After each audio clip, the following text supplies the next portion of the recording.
Last week, Ubisoft gave me a chance to play the upcoming Immortals Fenyx Rising, which was originally known as Gods and Monsters. To be quite honest, it was a game I knew very little about, and even going off its previous reveal, I wasn't exactly sure what to expect. But after a solid 4 hours and being able to explore a couple of the game's large, sprawling areas, I think I'm fairly certain I know what Ubisoft is going for here, and I'm quite surprised it took a studio this long to do it.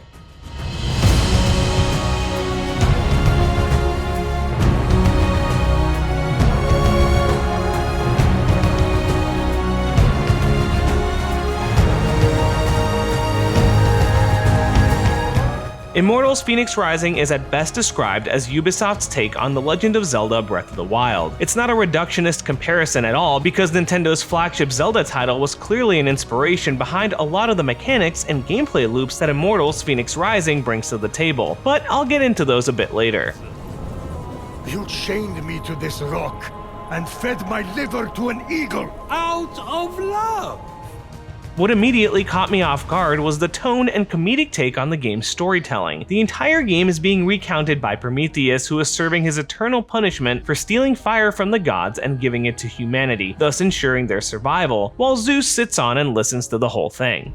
Their bigger problem stems from the god Typhon being back, wreaking havoc upon the world and stealing the other gods' powers. Prometheus then suggests Zeus look to the mortals for help, but this is when we learn that Zeus isn't quite the guy you remember from other popular media. Zeus has kinda had it with mortals and doesn't think they're reliable. Enter Prometheus' hero, Fenyx.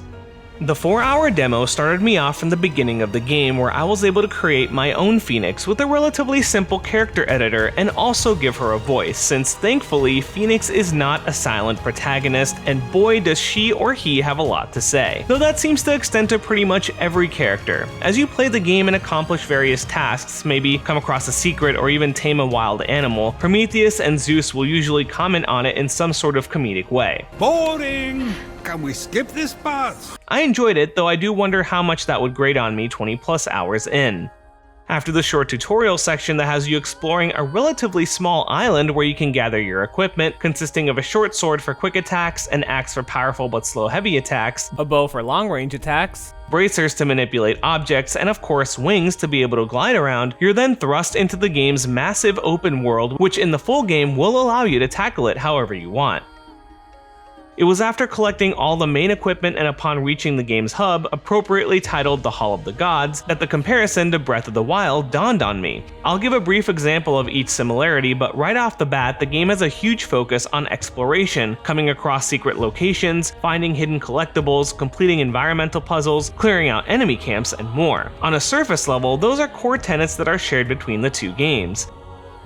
The game also has various special locations called the Vaults of Tartarus that are scattered around the map. These, just like Zelda's shrines, always have some sort of challenge to overcome, usually a puzzle of sorts, and always ends with an item that raises Fenyx stamina.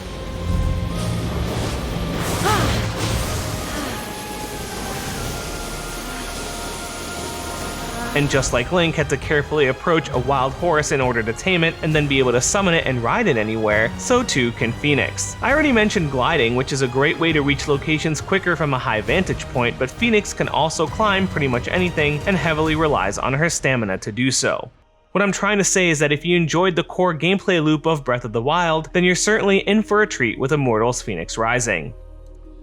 The world of Fenyx Rising is split up into various sections, each one looked over by a particular god that needs help, and each one with a distinct look and feel. In the demo, I was unfortunately only allowed to explore Aphrodite's domain, but even that section felt massive and absolutely jam-packed with activities and secrets.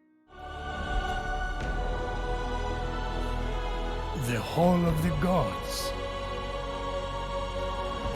Eros' palace.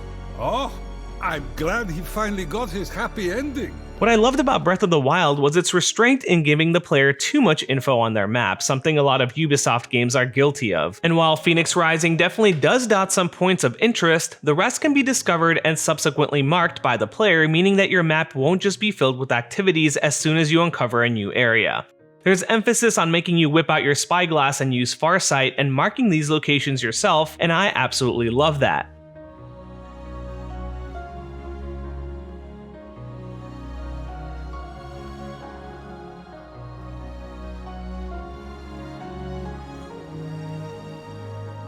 But what sets this world apart even more is just the density of stuff to do. There was definitely something beautifully peaceful and serene about Hyrule's giant map. While there was certainly plenty of activities to partake in, I wouldn't call that world densely packed. Not counting Korok seeds, I could easily wander around that map for 10 plus minutes until I came across something I wanted to do.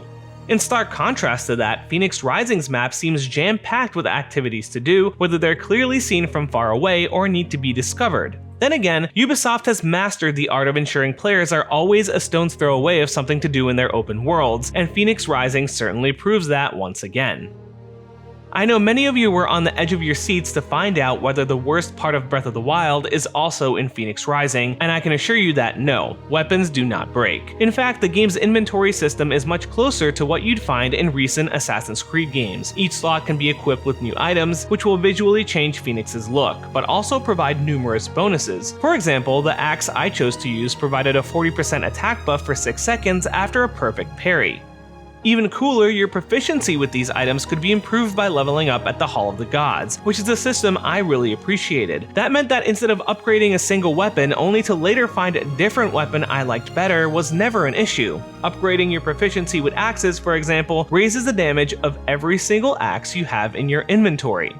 The 4 hours I had with the game absolutely flew by, and while I know that sounds cliche to say, it's absolutely true. What I can say is that after my 4 hours were done, all I really wanted was to jump back in and explore some more. Complete more Vaults of Tartarus to raise Fenyx's stamina, scour the map for Ambrosia to raise her health, pick up various flowers to mix them up into potions, and discover what other wildlife could be tamed so I could explore the game's gorgeous open world on its back. Basically, I wanted to keep playing, which is quite possibly the best compliment I can give to a game that I just dumped 4 hours of my evening into, and I'm quite excited to dive into the full game once it launches on December 3rd. However, if you can't wait that long, Ubisoft and Stadia teamed up for an exclusive demo on the service that only requires a Gmail address and doesn't require any sort of subscription. And if you're worried about spoilers, that demo will contain a completely unique island specifically built for it. What's more, that demo is available right now.